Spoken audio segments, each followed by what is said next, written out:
They seated me outside. At my father's 70th birthday celebration, a grand affair held at the private estate he once promised would belong to me, I was placed at a folding table near the garden hedges. Plastic chairs, no shade, no name card, just a perfunctory nod from the catering staff and a glass of lukewarm champagne. Through the glass doors, I could see the real party. My father, Victor Tran, surrounded by his new family. Lana, his much younger wife, glowing in a designer dress. Their son Kai, the heir apparent, holding court like a prince.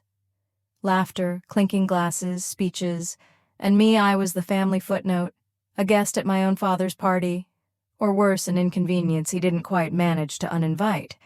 But what no one there knew, what not even Victor suspected, was that while they toasted to family legacy and Kai's future, I was minutes away from finalizing a deal that would alter all of their lives.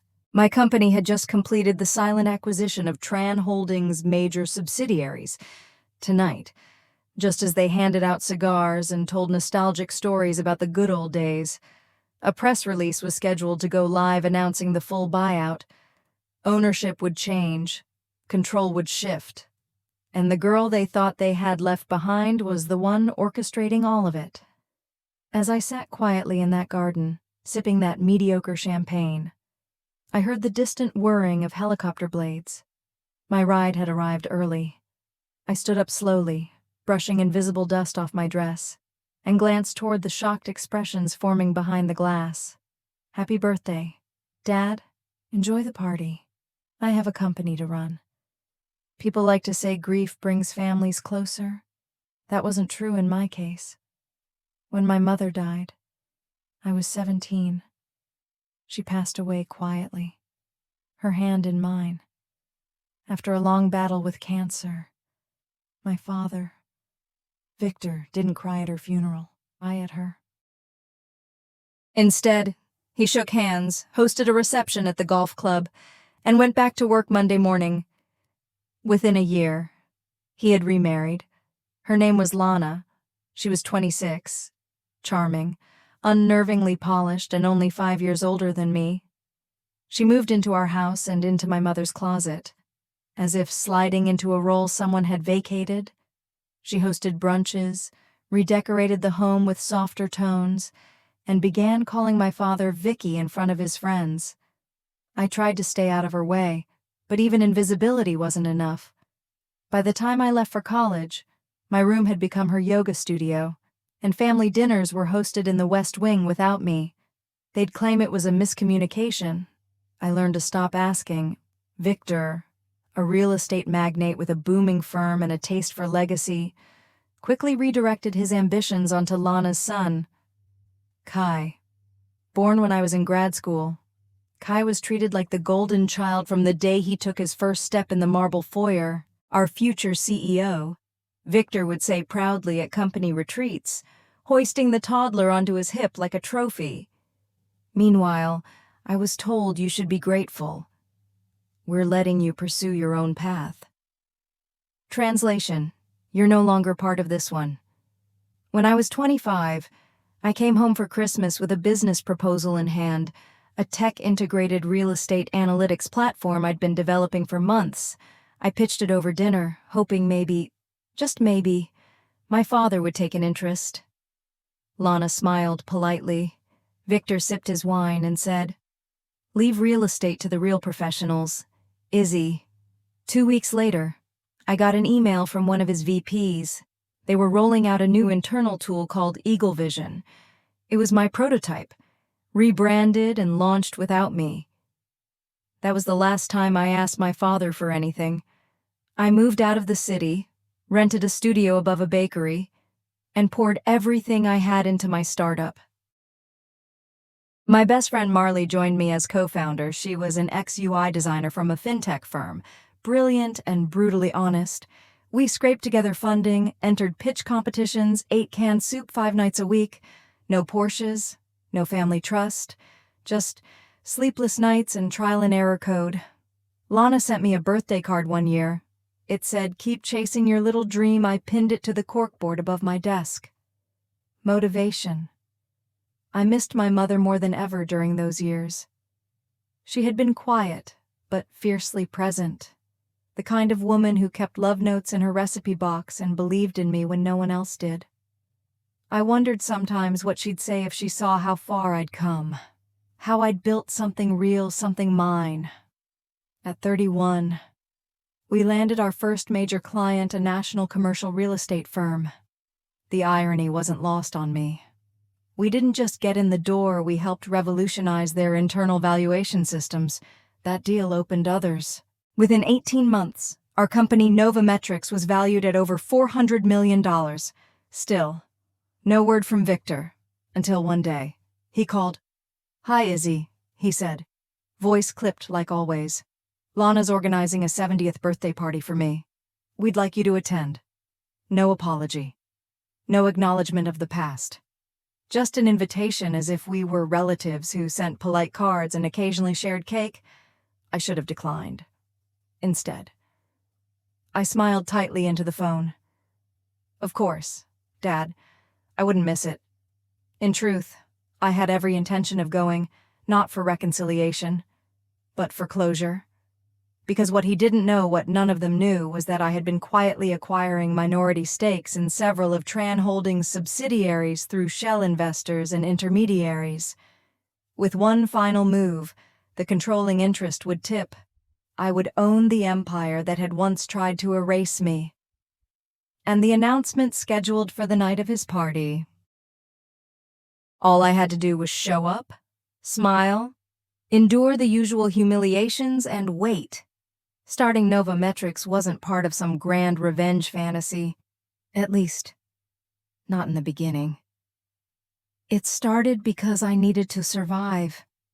And because I refused to disappear. I'd left home with nothing but a half-built prototype and the remainder of my scholarship funds.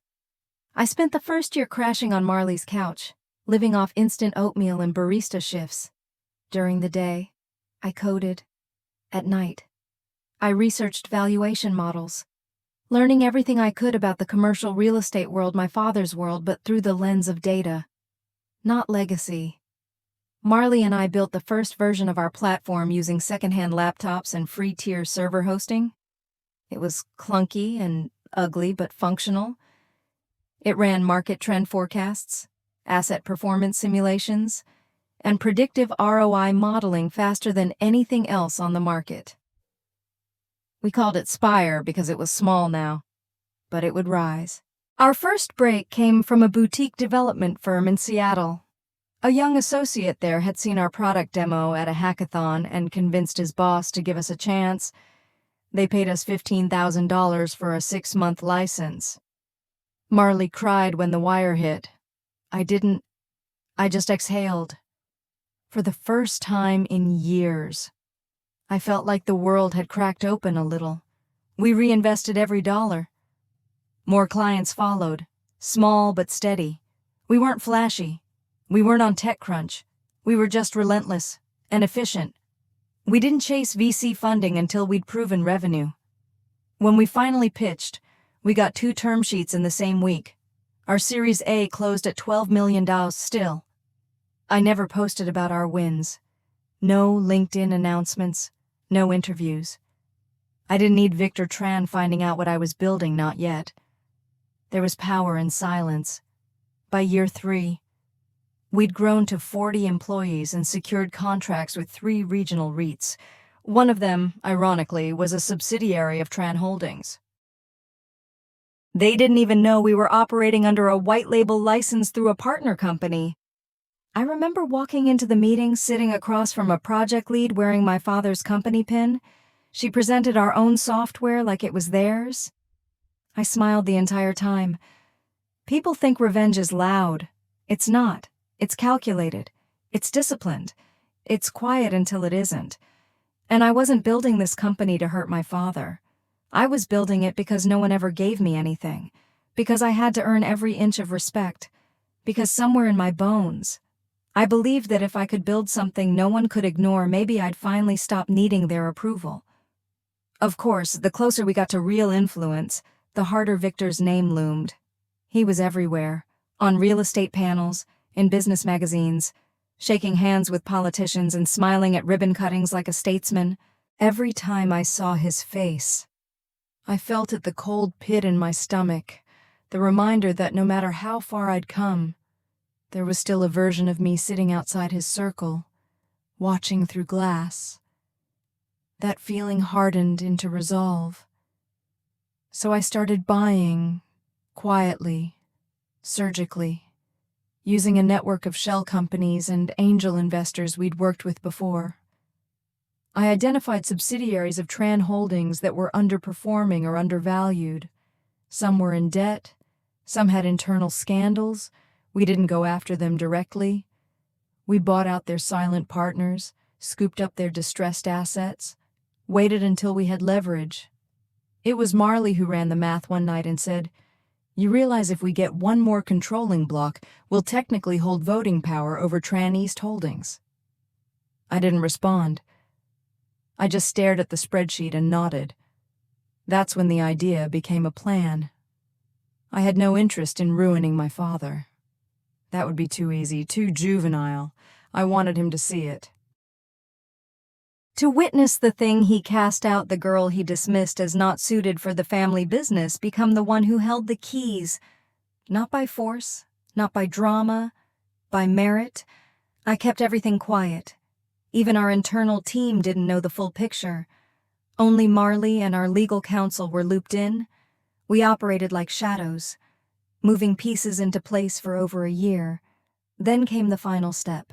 A private fund out of Singapore, managed by a former investor of ours, offered to sell their 11% stake in the holding company that owned Tran's core logistics portfolio. Combined with what we already held, that would put us over 51%. Control.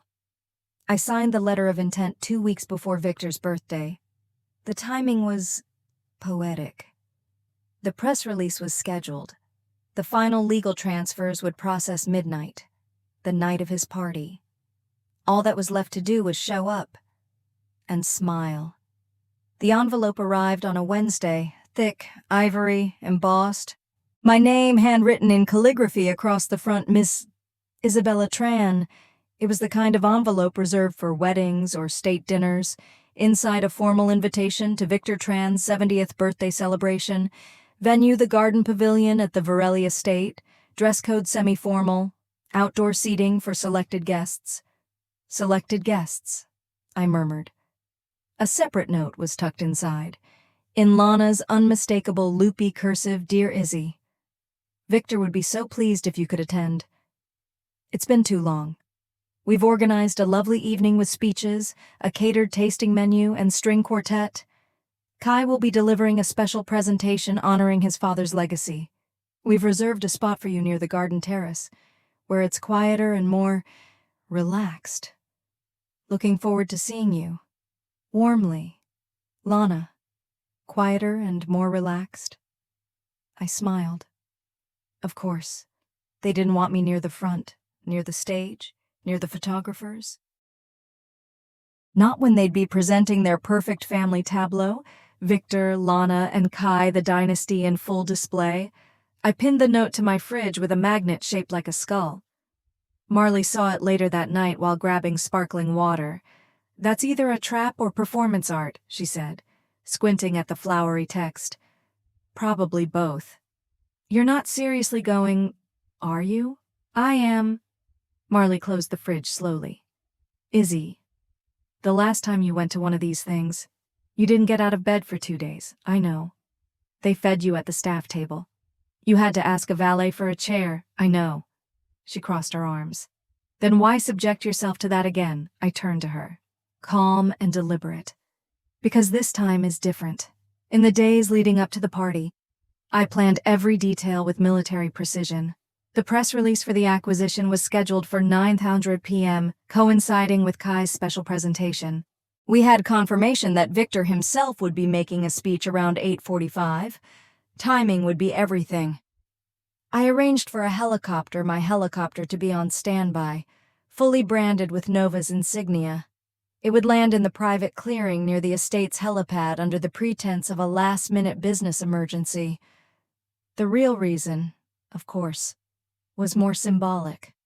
The same girl they had sent to sit in the garden would arrive and leave by air. Marley thought I was being dramatic. This could all be done by email and a scheduled call. She said, "True.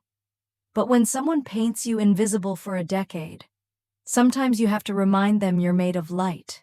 She didn't argue after that. I chose my outfit carefully. A fitted black jumpsuit, elegant, minimal, powerful. No jewelry, save for the watch my mother had given me on my 16th birthday. The one Victor told me to pawn when I needed rent money. I arrived exactly on time.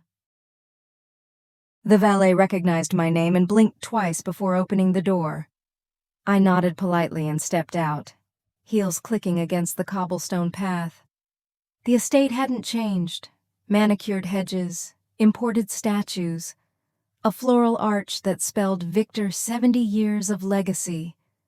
Subtlety had never been his strength. I checked in with the event staff. The girl at the reception table looked nervous. You're seated in section C, by the hydrangeas," she stammered, gesturing to a table near the outer hedge line. Far from the center tent, far from the stage. Far from the name Tran, of course. I walked to my assigned table, weaving past rows of white chairs and guests dressed in pastels and polished loafers. Lana was inside the tent, all smiles and lip gloss. She saw me but didn't wave. Victor was already deep in conversation with 3 men I recognized from Forbes covers. No one acknowledged me. No one needed to. This was the role I'd always been given, the outsider, the mistake. Even in their most curated moments, they couldn't pretend I belonged. I sat down at my table, poured myself a glass of chilled water, and waited. Because unlike them, I didn't need to be seen to make an impact. My presence wasn't theatrical. My power wasn't loud. It was precise. It was patient. And it was about to rewrite everything they thought they controlled. The music started at 6:15 sharp. A quartet beneath a silk canopy played something classical and forgettable. White-gloved servers passed flutes of champagne and trays of bite-sized lobster crostini. A photographer circled the crowd, snapping perfectly composed candids of carefully curated people. No one approached me. No one even looked twice. I was seated between a broken bird bath and a row of citronella candles, far enough to be out of frame, close enough to catch whispers of curated laughter. I watched them assemble like clockwork, the board members of Tran Holdings, real estate moguls, local politicians, charity donors, and distant cousins who wore their name like a badge of honor. In the center of it all stood Victor, my father, flanked by Lana in a gown too young for her age, and Kai, now 21, polished like a campaign poster, the golden boy. Someone tapped a spoon against a glass. A microphone was brought out. The speeches had begun. Lana went first. "Thank you all for being here tonight to honor my darling Victor." She beamed, her voice syrupy sweet. 70 years of wisdom, strength, and vision. You've built not just a company, but a legacy, and more importantly, a family that adores you. The crowd clapped politely. A few gave standing ovations. I sipped my water and kept my face still. Next came Kai. He stepped up with practiced charm and a confidence he hadn't earned. His voice was smooth, his tone reverent. He talked about the lessons his father had taught him, the importance of real estate, of tradition, of bloodlines. He showed slides, photos of Victor shaking hands with mayors, breaking ground at construction sites, and holding baby Kai at a ribbon cutting. Our family is proof that leadership isn't just built. He said, "It's inherited." I almost laughed. Inherited, he had inherited board seats, private schooling, trust funds. I'd inherited silence, exile, a front row seat to my own erasure. Kai smiled toward Victor as he concluded, "Here's to the next 70 years, and to the future of Tran Holdings built on the foundation my father laid, and that I'm honored to continue." Polite applause. Cheers. Champagne flutes raised. Victor stepped forward last, soaking in the admiration like sunlight. "I've always believed legacy is earned," he said, slow and self-important. "And looking at all of you tonight, I feel incredibly proud of what we've built together. This company, this family, this future." My table remained still. No servers had even come by. I stood up, excused myself, and walked the perimeter of the lawn until I reached a row of tall hedges that offered enough privacy to pull out my phone. 7:58 p.m. I checked the shared legal folder documents uploaded. Verified. A message from Marley had arrived 5 minutes earlier, transfer complete. Press release queued, 9 p.m. ST. We now own 52.3% of Tran East Holdings. Game on. I stared at the words for a long moment. So quiet. So matter-of-fact. Like we hadn't just spent 4 years assembling this exact moment. When I looked up, I saw Victor standing at the edge of the central tent talking to 2 state senators. One of them patted him on the back. The other raised a toast in his honor. He looked proud, untouchable, and completely unaware that the foundation beneath his feet had just shifted. At 8:42 p.m., I received a call from my pilot. Approach clear. Landing zone secured. 10 minutes out. Understood. Initiate descent at 8:55, I said. We'll hold exactly until the press release drops. I hung up and looked back at the tent. The photographer was now herding people for a Tran family legacy photo, Victor in the center. Kai and Lana on either side. One of the assistants began calling out names, uncles, cousins, in-laws. I wasn't called, not even glanced at. And maybe that was the gift. Their erasure was now complete, which meant so was my detachment. 8:59 p.m. From my seat near the hydrangeas, I could see the sky begin to shift. Lights above the trees flickered through the branches. A low, rhythmic thump of rotor blades cut into the orchestral background like a war drum. Some guests began to murmur. Looking up, Victor paused mid-toast. Then came the sound whump, whump, whump, a helicopter approaching fast and low. Someone yelled, "Is that..." And then they saw it, a sleek black chopper descending into the clearing just behind the pavilion. The Nova Metrics logo gleaming across the side. Spotlights rotating. I stood. Every head turned. Victor squinted toward the landing site. Lana blinked rapidly. Kai lowered his champagne glass and looked uncertain for the first time all evening. I took a breath, fixed my posture, and walked forward through the crowd. Not around it. Servers moved aside. Guests whispered. The music faltered. Someone called out, "Isabella, I didn't answer, I just walked," toward the storm I had summoned.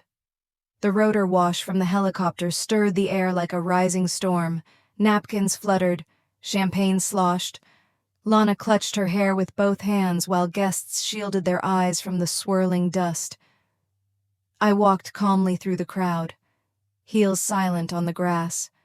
Every step was deliberate, not angry and not theatrical, because I wasn't here to cause a scene. I was the scene. The helicopter settled on the estate's private helipad with mechanical grace. The side door remained closed, engine still humming like a heartbeat. My pilot, Lucas, waited inside. All eyes were on me. I approached the center tent. Guests parted without speaking. The music had stopped completely now. Just the hum of blades and the low murmur of confusion. Victor stepped forward, flanked by Lana and Kai, his brow furrowed as if trying to make sense of what was happening.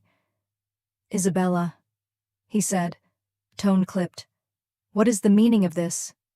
I looked at him, his expensive suit, his confident stance, the practiced concern on his face, and saw it.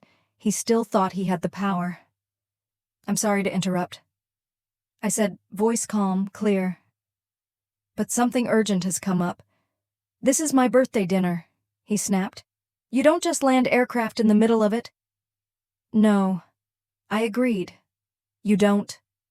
Unless the occasion demands it." I turned slightly toward the gathering crowd. And I think this does. Phones were out now. Some guests were filming. Others stood frozen, glasses still raised in half-forgotten toasts. Kai stepped forward, uncertain.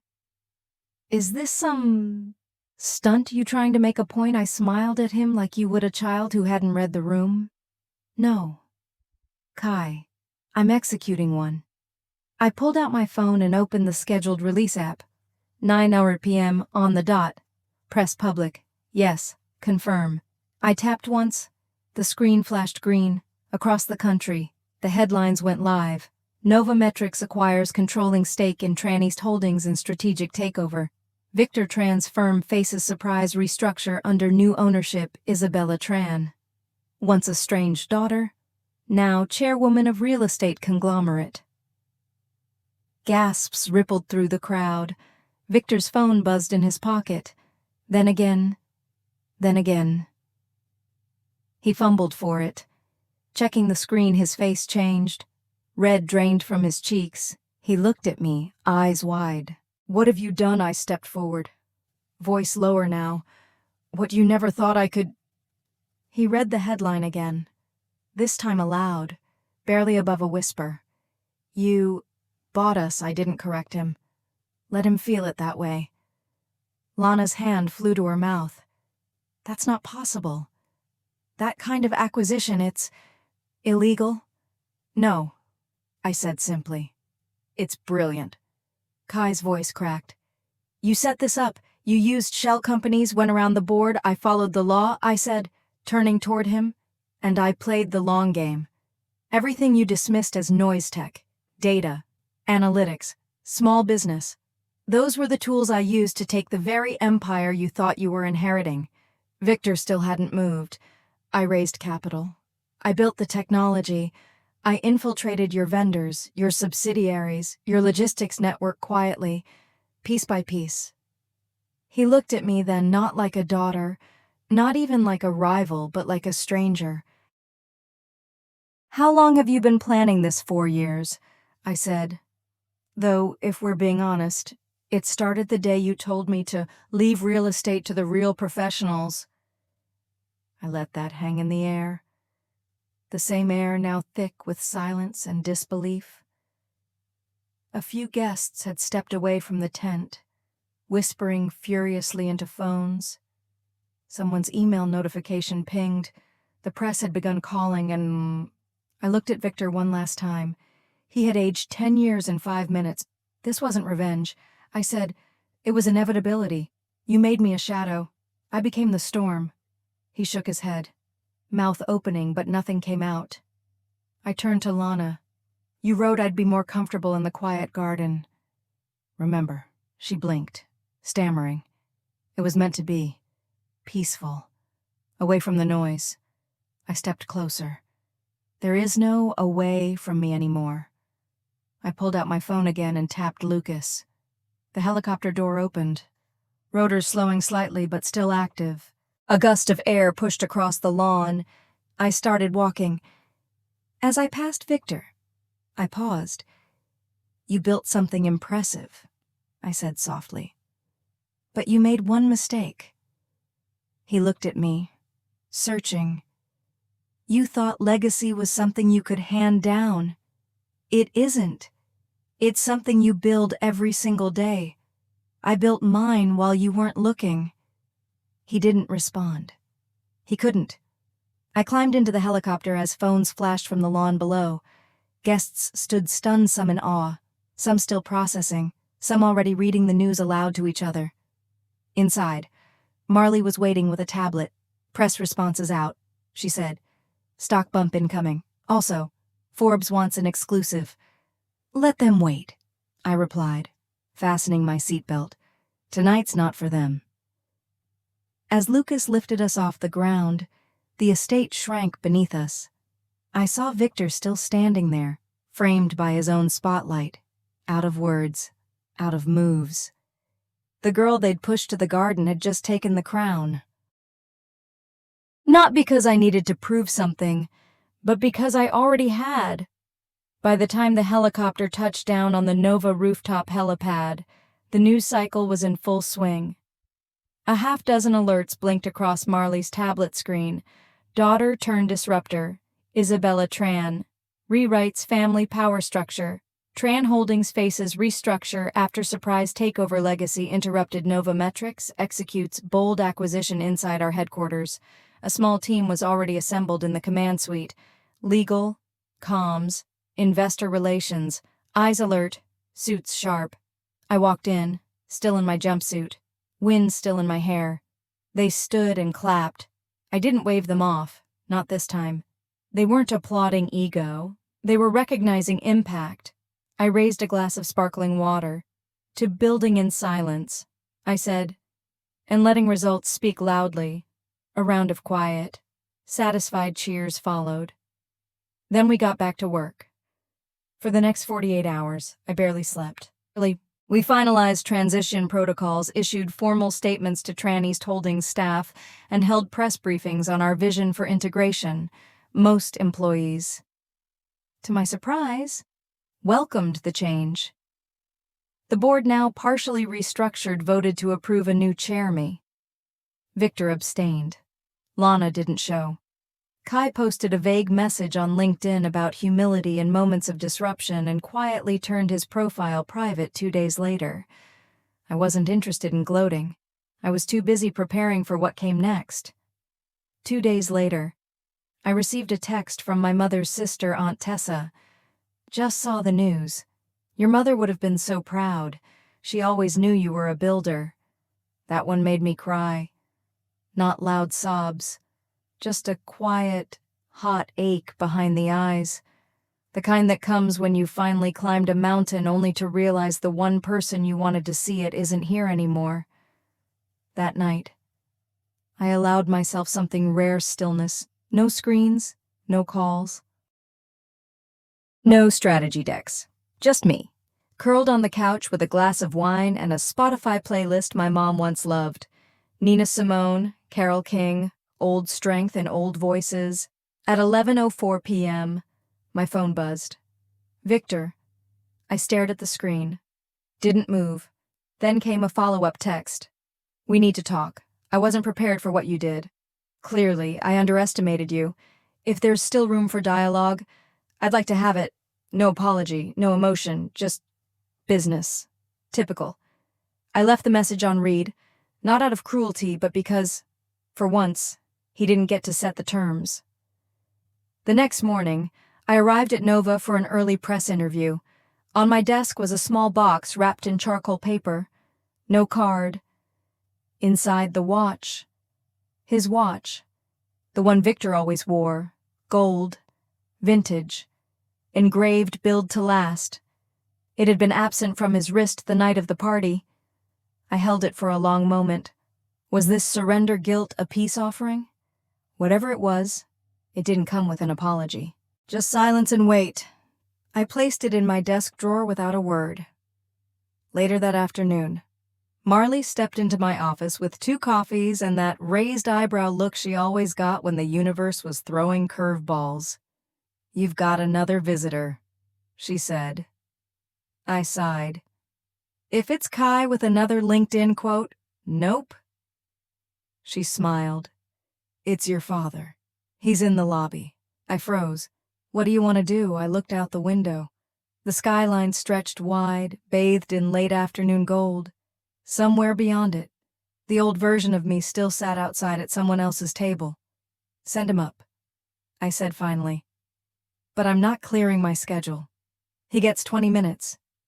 Victor entered my office slowly. Not the way he used to, brisk, commanding, expecting attention but carefully, like someone unsure of his welcome. He was dressed in his usual uniform-tailored navy suit, burgundy tie, shoes so polished they reflected the floor, but his posture had shifted. He looked smaller. Or maybe I had just grown. I didn't stand to greet him. Instead, I gestured toward the chair across from my desk. Thank you for seeing me, he said, adjusting his cufflink out of habit. It's not a courtesy, I replied. It's a boundary check. He nodded. No argument. no defense. For a moment, silence hung between us. Then, to my surprise, he looked around, really looked at the office, at the awards on the shelf, at the company mission etched in brass behind me. Nova is impressive, he said finally. Not just in scale, in execution, it's disciplined. I almost laughed. Discipline? The word he used when I was 10 and cried after losing a school election. You need more discipline, he'd said. Not comfort. You didn't come here to compliment my interior design, I said, folding my hands. What do you want? Victor leaned forward. To understand. I blinked. Understand what? How I missed this. All of it. What you were building. Who you'd become. That's not hard to answer. I said, you weren't looking? He didn't flinch. You're right. The confession was soft, deliberate, like each syllable had to be dragged past decades of pride. I followed a blueprint my whole life, he continued. Legacy meant linear paths, Harvard, real estate, son takes over. It never occurred to me that something outside that framework could be equally powerful. I stared at him, trying to decide if this was real or performance. And when I saw you, building something I didn't understand. He went on. I dismissed it. Worse, I ignored it. You stole my pitch, I said. Calm, measured. That wasn't ignorance. That was calculated. He looked down. I did. I was threatened. And I told myself it wasn't personal, it was business. But it was personal, I said. You just didn't think I mattered enough for it to count. Victor sat back in the chair. His age showed for the first time, not just in his face, but in his silence. He looked like a man who had finally realized the kingdom he built had walls made of assumptions. After a pause, he reached into his coat pocket and pulled out a folded document. Your mother left this, he said, sliding it across the desk. I hesitated, then unfolded it. It was a letter. My Izzy, if you're reading this, I'm gone. And I know your father will try to shape your future in ways that don't fit you. Don't let him. You were never meant to follow. You were born to build, even if they can't see you. Keep going. One day they'll look up and you'll be standing above them. Love. Mom. I read it twice before speaking. You kept this? He nodded. I didn't read it until after the acquisition. Why now? Because for the first time he said, I can see what she saw. It wasn't an apology, not exactly, but it was the closest he'd ever come. I took a breath. My hands were steady. You built your legacy by erasing everything that didn't fit the image, I said. I rebuilt mine by refusing to disappear. I know, he said. I don't need you to approve of me. Victor, I just need you to stop standing in my way. He nodded again. I'm done trying to control what I don't understand. What you've done, it speaks for itself. He stood up. I don't expect forgiveness. I just hope that maybe, someday, we can build something new. Not as father and daughter, but as two people who know how to build. I considered his words carefully. I'll think about it. He walked to the door, paused. One more thing, he said without turning back. I wasn't wrong to believe in legacy, I was just wrong about what it looked like. Then he left. I sat alone in my office, her letter still open, my father's voice still echoing, and for the first time in years, I felt no rage, no need to prove anything, just space, and the quiet possibility of something new. 1 month after the takeover, I hosted a dinner party, not at a ballroom, not at a hotel rooftop, but at my apartment. It wasn't grand, no violinists, no guest lists curated by publicists, just my people Marley, the original 3 engineers from Nova's first year, our head of ops, my Aunt Tessa, and even Lucas the pilot who, in his own quiet way, had become part of my story. We ate handmade pasta, we drank good wine, we laughed. Marley raised a toast halfway through the night, to the woman who sat at the wrong table for years until she built her own.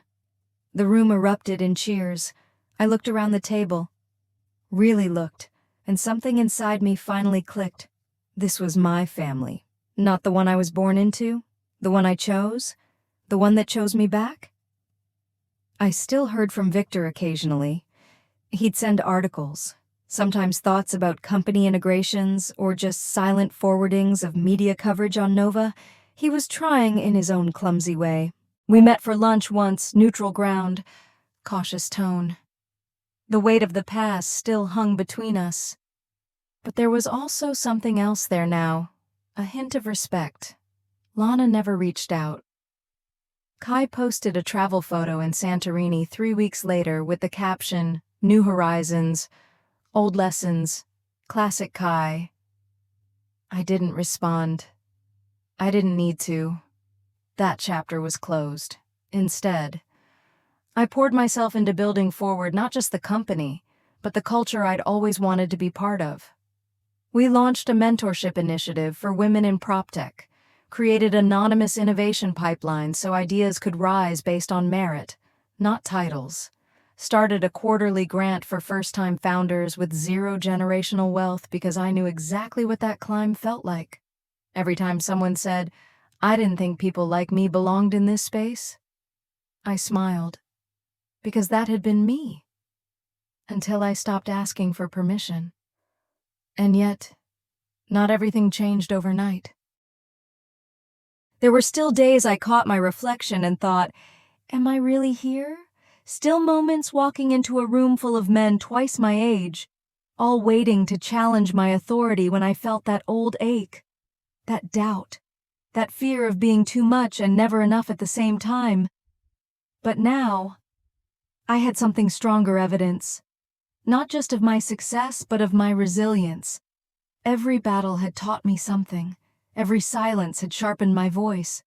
I was no longer a woman trying to be seen. I was the one others looked toward. On the 1-year anniversary of the acquisition, we held a town hall at our headquarters. Staff flew in from all over the country. Marley and I sat on stage, answering questions, sharing roadmap plans, telling behind-the-scenes stories about our first pitch deck scribbled on napkins. During the Q&A, a young woman stood up, nervously holding a mic. She said, "How did you deal with people who never saw your worth, who still don't?" I looked at her, really looked, and saw myself a decade ago too loud, too smart, too much for a world that hadn't caught up yet. I answered simply, "You stop trying to be understood by people committed to misunderstanding you, and you build anyway."